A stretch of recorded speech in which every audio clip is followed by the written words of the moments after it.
is being marked this year as well. This document, initiated incidentally by the leadership of the Soviet Union, consolidated the realities that had developed in Europe after the Second World War.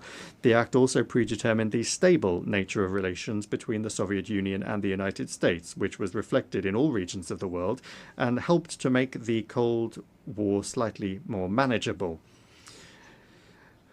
It also introduced the principle of indivisible security, adherence to which prevented the Cold War from escalating into a hot one. The Helsinki Agreements provided an opportunity to build a united, indivisible and prosperous Europe during and after the Cold War. However, history took a different path.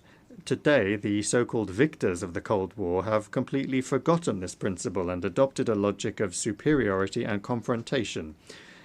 Incidentally, it was precisely this logic that was behind NATO's eastward expansion. As a result, the balance of power in Europe was undermined, and security threats arose for many states. The Yugoslav crisis, the bloodshed in a number of post-Soviet republics, and the conflict in Ukraine are the most striking examples of such consequences. Today, it is clear that the way to end the bloodshed in Ukraine lies in all parties in Europe returning to an understanding of the importance of respecting the principle of indivisible security. And it's important that one of the main global centers of power, the United States, has finally started to understand the importance of this. Unfortunately, the EU countries aren't doing the same thing. They continue to stoke regional conflict with the firewood of Ukraine.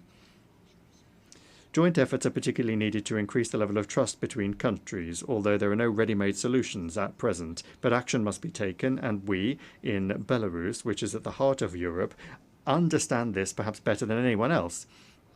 After all, it was through us that the most tragic wars of modern times have swept through our country every 50 years or so, leaving nothing but memories in their wake, and that is why we cannot delay.